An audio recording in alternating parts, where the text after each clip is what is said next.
ہم قوم جوج مجوج اور قیامت کی باقی علامات کی طرف آتے ہیں۔ جوج مجوج کی آمد دجال کے خاتمے اور یہودیوں سے فارغ ہونے کے بعد اب علیہ السلام اصلاحات فرمائیں گے۔ صلیب کو توڑ دیں گے، تقریر کو تل کر دیا جائے گا، کفار سے جزیہ قبول نہیں کیا جائے گا، وہ اسلام قبول کریں گے یا انہیں قتل کر دیا جائے گا، اس کے علاوہ کوئی دوسرا حکم نافذ نہیں ہوگا۔ لوگ امن و امان کی زندگی بسر کر رہے ہوں گے کہ اللہ کی طرف سے حضرت عیسیٰ علیہ السلام پر وحی نازل کی جائے گی کہ میں ایسی قوم کو آزاد کرنے والا ہوں جن سے لڑنے کی طاقت کسی میں نہیں ہے، اب میرے خالص بندوں کو ساتھ لے کر کو طور پر تشریف لے جائیں۔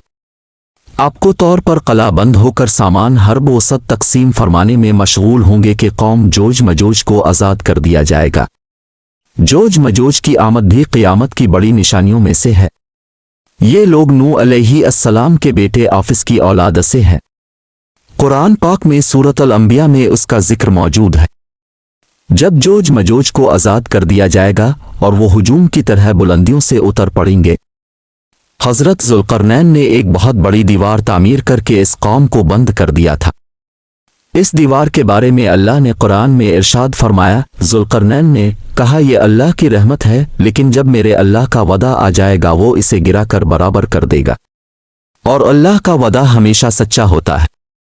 فتح الباری کے مطابق ذوالقرنین حضرت ابراہیم علیہ السلام کے دور میں عرب مسلمان بادشاہ تھے۔ آپ ایک متقی اور نادل حکمران تھے اور اللہ نے آپ کو بہت سی صلاحیتوں اور طاقتوں سے نوازا تھا۔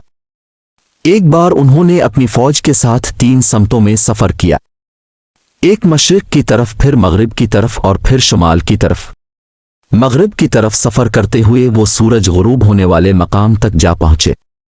وہاں انہیں کنار کی ایک قوم میں ذوالقرنین کو اختیار دیا گیا کہ وہ چاہیں تو اس قوم کو کفر کی وجہ سے سزا دیں اور چاہیں تو نمی کا برتاؤ کرے۔ اپنے دوسرا راستہ اختیار کیا، پھر اپنے مشرق کی طرف سفر کیا حتیٰ کہ آپ اس مقام تک جا پہنچے جہاں سے سورج ابھرتا ہے۔ وہاں بھی آپ کا واسطہ ایک قوم سے پڑا اور آپ نے انہیں سزا دینے کی بجائے نرمی کا راستہ اختیار کیا۔ جب آپ نے جنوب کی طرف سفر کیا تو آپ 2 پہاڑوں کے درمیان جا پہنچے۔ وہاں ایک قوم نے اب سے شکایت کی کہ پہاڑ کے دوسری طرف جوج مجوج قوم آباد ہے، جوان پر حملہ کرتے ہیں، لوٹتے ہیں اور خون خرابہ کر کے بھاگ جاتے ہیں۔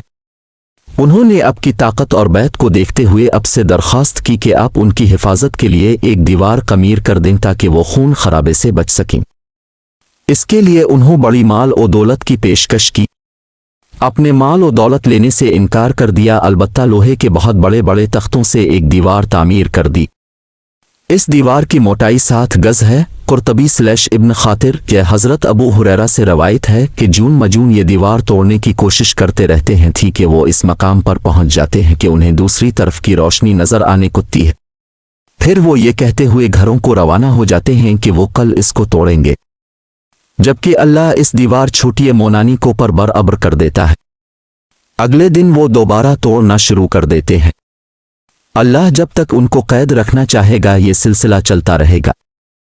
جب اللہ نے ان کی آزادی کا فیصلہ کیا تو وہ اس دن کے آخر میں کہیں گے کہ کل انشاءاللہ اس کو توڑ دیں گے۔ اگلے دن وہ دیواروں کو اسی حال میں پائیں گے جیسا کہ چھوڑ کر گئے تھے تو وہ اس کو توڑ کر بھاگ نکلیں گے۔ سلم شریف کی ایک حدیث کے مطابق نواس بن سمون سے روایت ہے کہ وہ ایسے مضبوط اور طاقتور لوگ ہیں جن سے کوئی شخص نہیں کر سکتا۔ ان کے چہرے ڈھالوں کی طرح چوڑے اور آنکھیں چھوٹی ہیں۔ دجال کی ہلاکت کے تھوڑے ہی عرصے بعد حضرت عیسیٰ علیہ السلام کو اجوج ماجوج کی آزادی کی خبر ملے گی۔ آپ اللہ کے حکم سے مسلمانوں کو لے کر کو طور پر چلے جائیں گے کیونکہ اجوج ماجوج سے لڑنے کی طاقت کسی میں نہ ہوگی۔ جوج مجوج ہر بلندی سے قتل و ناری کرتے اور تباہی و بربادی پھیلاتے چل پڑیں گے۔ یہ جب بھیرا تبرہ سے گزریں گے جس کی لمبائی 10 میل ہے تو اس کا سارا پانی پی جائیں گے اور اسے دیکھ کر کہیں گے کہ یہاں پر بھی پانی تھا۔ وہ اپنے دائیں بائیں لوٹ مار اور قتل و غارت کرتے ہوئے چلتے رہیں گے تاکہ کو فخر کے پاس کر کہیں گے کہ ہم نے روئے زمین کے سب باشندوں کو ہلاک کر دیا ہے۔ چلو اب آسمان کے رہنے والوں کو قتل کرتے ہیں۔ وہ آسمان کی طرف تیر چلائیں گے، اللہ ان کے تیروں کو خون آلود کر کے انہیں لوٹا دے گا۔